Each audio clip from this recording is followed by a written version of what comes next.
What up, my Ray? I am, and today we are going to be going over the TWAB, this juicy TWAB this week for the 19th. We are going to be reviewing this week's TWAB to go and see if they've answered any of the community questions. Also, Bungie is giving us some snippets of changes to upcoming events and new things for the season coming up. A bit of a preview, you might say. Also with the new dungeon coming soon, along with trialz new armor. Before we get into the contents of the TWAB, Bungie has issued a full statement of the latest tragedy that happened in Buffalo. If you guys want to give that a read, and I'd highly recommend you do, I'm going to be leaving that in the description. Now, for this week at Bungie, Guiding Games is ending, and we be but days away from this new exciting season.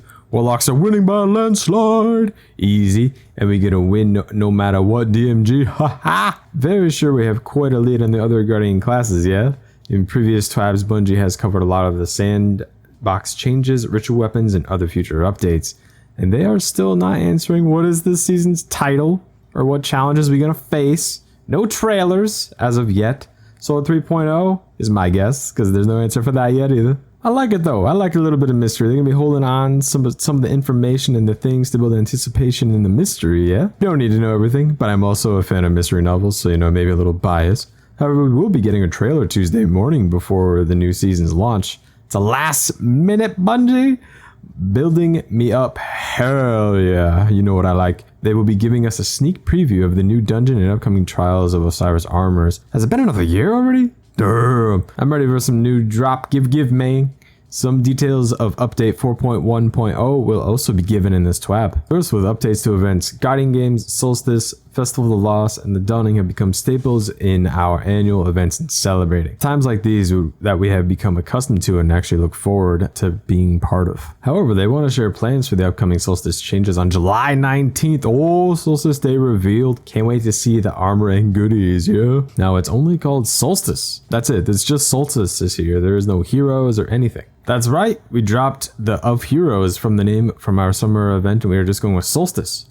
Well, we've got a new name and we'll have some beautiful new floral arrangements adorning to the tower during the event. Those familiar with Solstice events from the past should feel right at home. And in previous years, there will be an awesome set of armor to pursue. Only this time, instead of completing armor objectives, collecting keys and packages, consumables, you'll be completing event challenges. More on this in a bit, to make progress towards your ultimate glowing masterpiece of bodily protection. One of the biggest changes you'll notice with Solstice is we've changed the armor experience a lot. Players will only upgrade one set of Solstice, only one set, hell yeah, armor throughout the event, while you can even get multiple instances of a helmet, for example. Upgrading armor will allow you to reroll its stats, and the stat potential of the armor will be shared across those drops. We're going to come out with new decorations and prizes to go for, but this time around it's going to be a little bit different. With Solstice changes come a new event in the EAZ called Bonfire Bash. Essentially, protect the fire, which will be your test to defend. To reiterate, only one set of armor to level is huge,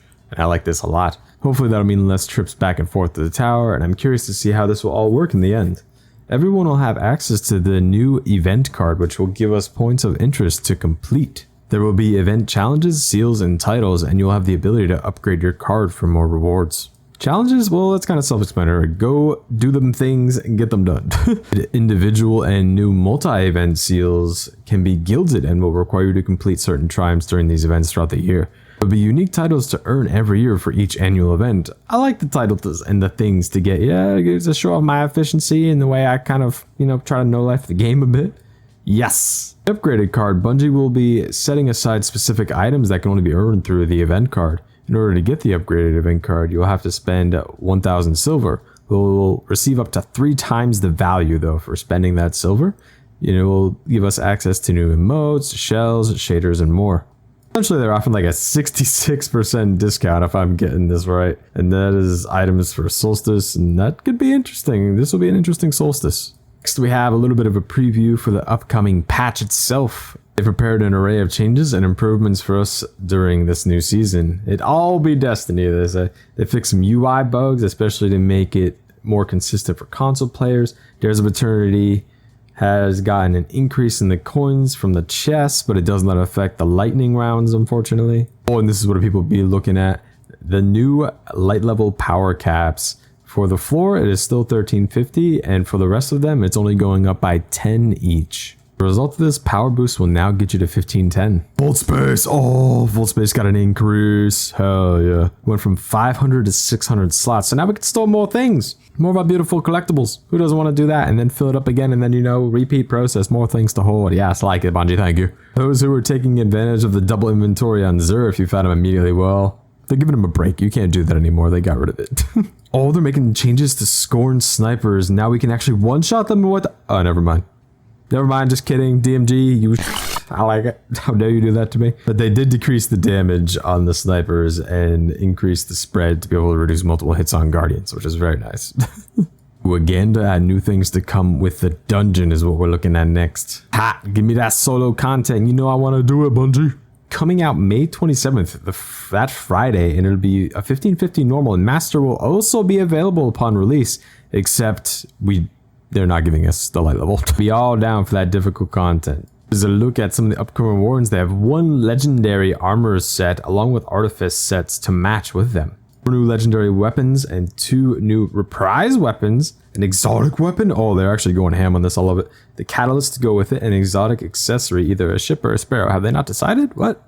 If you want to run this new dungeon, make sure you have the digital deluxe version for this year. And starting next Tuesday, actually, it'll be 25% off. Very nice, but if you only want the dungeon, you can do that as well, simply via the Eververse store for 2,000 silver. I think just getting the whole bundle for the year is going to save you a lot of expenditure and a lot of cost. Just go do that. That's my opinion. 2 cents, no reason. Oh, and 2 new legendary emblems. I forgot to say that. I'm guessing it's going to be one for the flawless completion and one for solo flawless. That'd be my guess. Trialz. That's the new set of immaculate looking armor. This is beautiful. It's already been a year. What is this? Oh my god.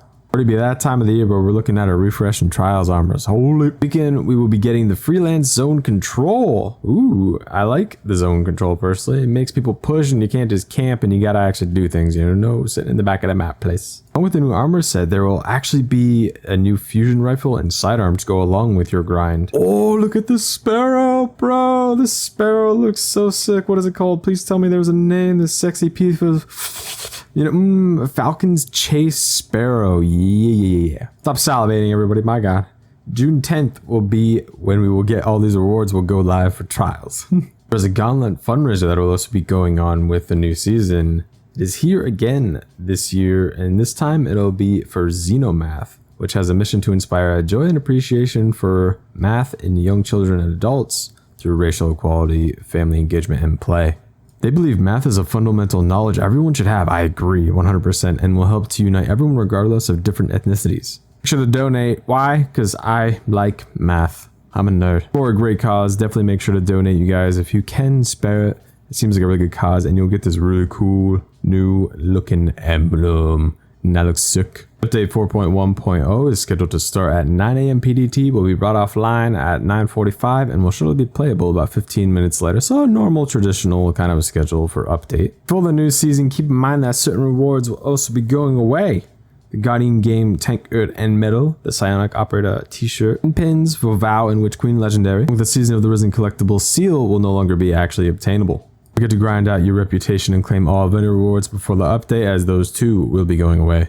Also, they have announced that the Vow emblem that you could have gotten during contest mode if you were able to complete the raid during that time has been distributed. Also giving us a little snippet for the lore into next season. Guardian.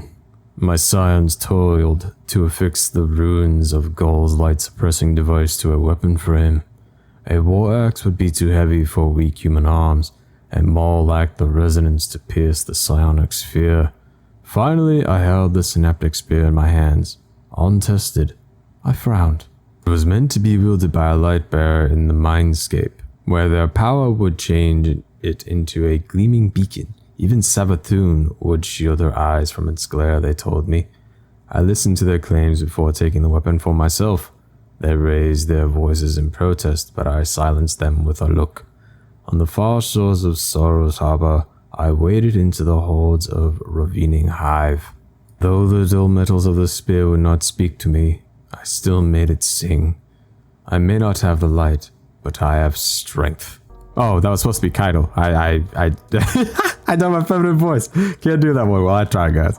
Well, that's a wrap. Your final TWAB before season of Redacted still won't give us named ships. Now all that's left is a weekend of a freelance zone and capture trials, and maybe a few triumphs standing between you and the season of Risen title. We'll see you again next Tuesday, patch notes and all. Cheers, DMG. Welcome back, DMG. Appreciate the debrief on this week's TWAB. Doing pretty good about season 17. Let me know what you guys be thinking about it in the description below. Leave a comment. New trials armor, new season, new decorations, all the new things are coming soon, and I cannot wait. If you guys enjoyed the video, like and subscribe, and don't forget that little bell button right there so you know when I be posting new videos. And until next time, guys, Crimson out.